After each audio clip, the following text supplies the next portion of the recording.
All right, so it's time to review loops, and we make use of loops whenever we have a set of commands that we want to repeat for a number of times. Now remember, there are two types of loops that we are focusing on for this module. We are looking at definite loops and we are looking at indefinite loops. So a definite loop is one in which the programmer knows beforehand how many times the loop is going to repeat. And the keyword that we typically use for this is going to be the for. So here's our syntax. It's for, there's going to be some variable. Then there's going to be the keyword range. After that, there's going to be the keyword in. We're going to have our brackets. And inside our brackets, we're going to have our parameters.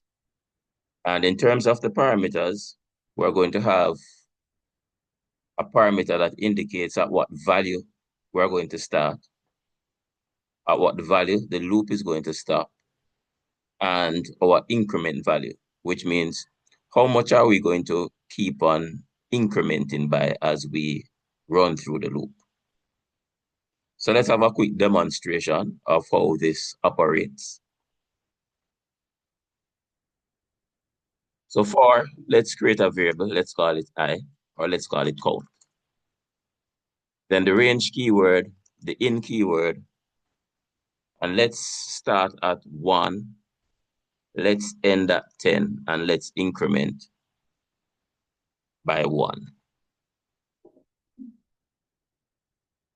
All right, then let us, I left out the in right here. So for count in range,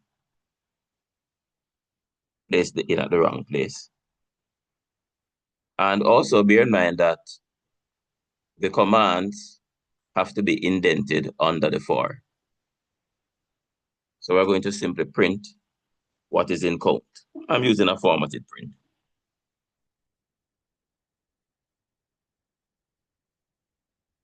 So we save, and then we are going to execute. So let's go again. What is going to happen? We are indicating the value of count that it's going to start at. So the value that its count is starting at is going to be 1. The value of count that will allow the loop to end or stop is going to be 10. And each time we go through the loop, we're going to add 1 to count. So we're going to execute. Let's Python, we are at 03.py. And let's have a look at our output. We have displayed the numbers ranging from 1 to 9. Now, why 1? Well, that should be obvious because count begins at 1. Why does it stop at 9? Well, it stops at 9 because we are saying that we want this loop to continue executing until count actually becomes 10. So when count is 10, then this tells us that the loop is going to end, which means that the last valid value of count that will allow the loop to execute is going to be 9. And that's why we end up having from 1 to 9. Also, please note that we are incrementing by 1 each time. So we move from 1 to 2, count becomes 2, then count becomes 3, then count becomes 4, and we follow that same pattern. Let's see what is going to happen if we change the increment value.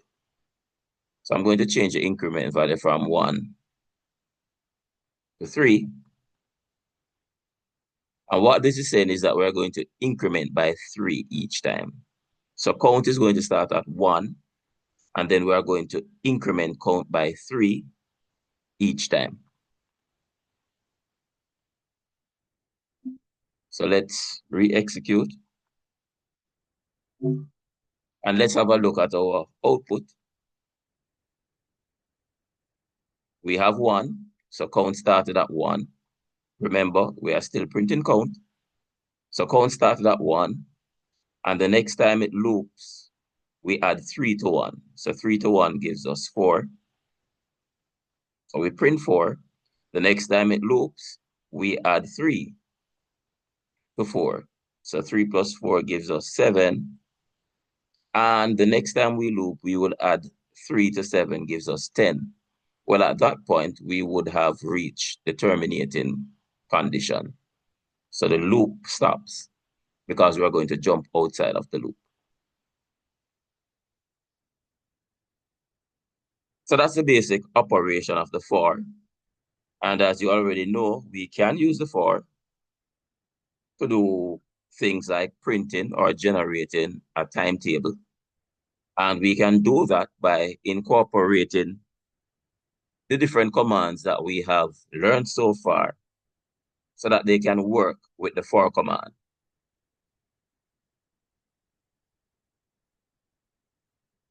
And just to quickly flesh that out once more, let's say that we have a number that's going to be an int.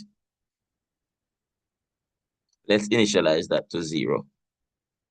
And then let's say that num is going to be equal to int input, and we enter num. Let's say enter a number.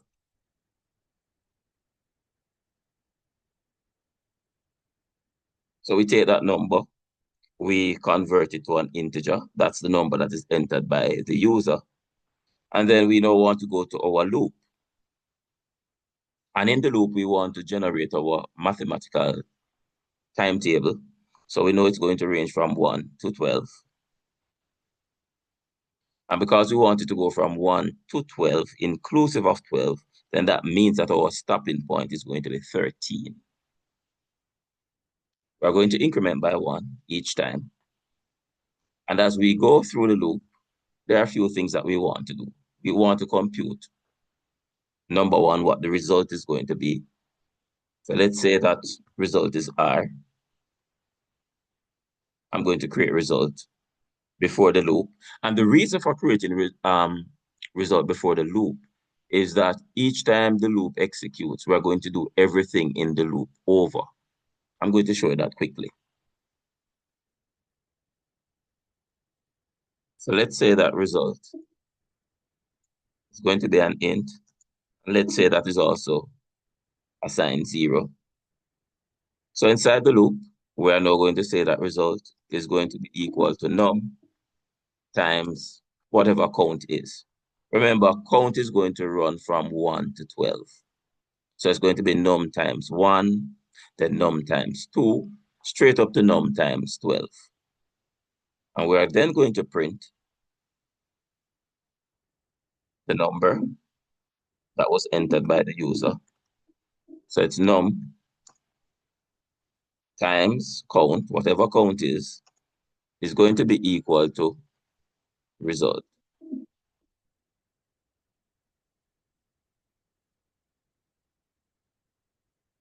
Let's just streamline the code in terms of appearances.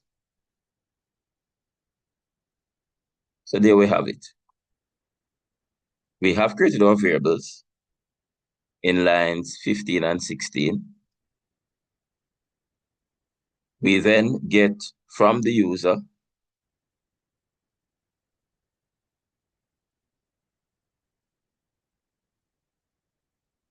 the value that we want the user to enter.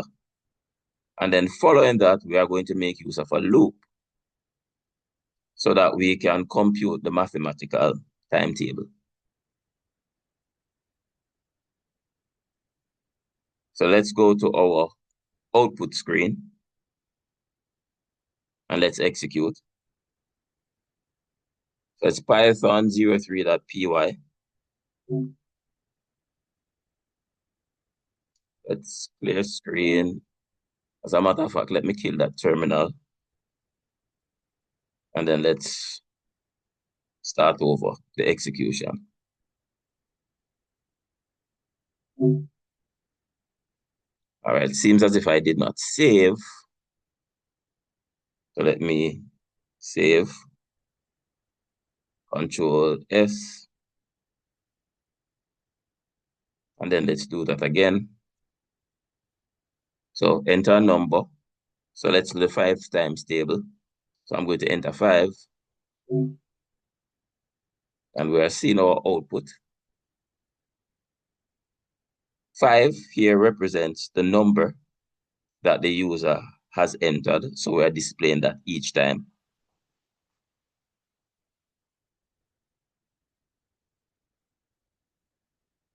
The result is going to be 5, 10, 15, etc. And the number that ranges from 1 to 12, that's going to be the value of count each time we enter the loop. So we have entered the loop 12 times. So therefore means that count is going to range from 1 to 12. And we are seeing all of that being displayed. Now remember, the times in which we make use of the for is usually when we have a definite loop. Now, just 2 more things that we need to look at to wrap up. We need to look at the concept of a break and the concept of continue. Now, if you want to jump out of the loop at any instant in time, then you can make use of the break command. So break terminates the loop. And let me demonstrate. I'm going to put an if statement. And I'm going to say if count is equal to 6, then we want to break. So if count is equal to 6, then we break. And we're going to save and execute, and we're going to see what happens. Now remember, before this, count ran from 1 to 12. So we're going to see what happens now in terms of the timetable that is generated.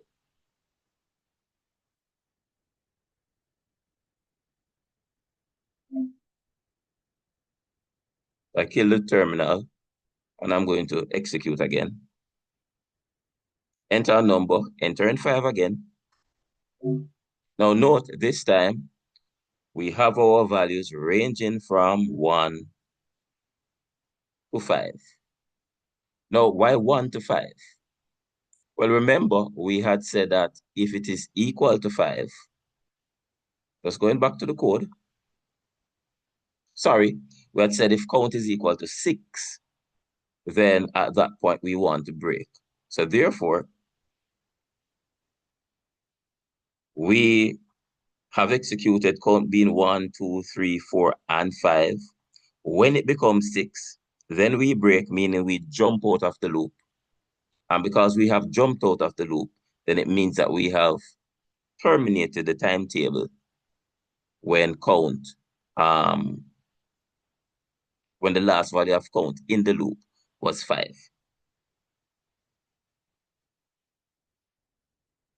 So that's what break does. Now, let's have a look at what continue does. So I'm going to change from the break command to the continue. And then we're going to have a look at what the output is going to give us in this instance.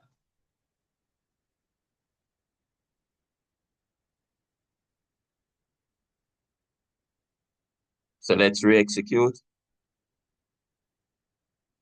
Enter a number, we enter 5.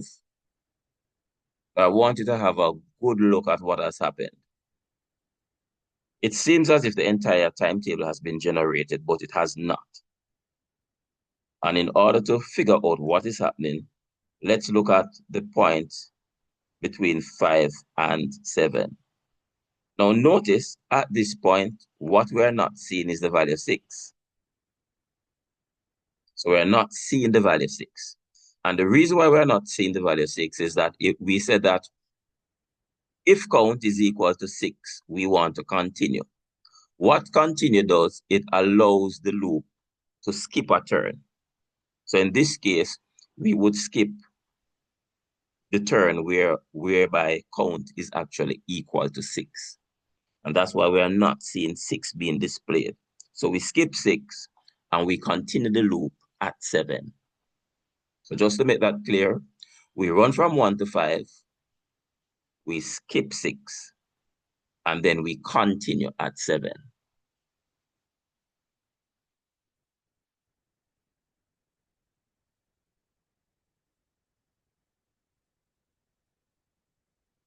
And that there is the logic. If count is equal to 6, let us ignore 6, and then let us continue at the next number that follows 6. That's essentially what is being communicated by this loop. And that takes care of the for. And in the next session, we'll be looking at the while.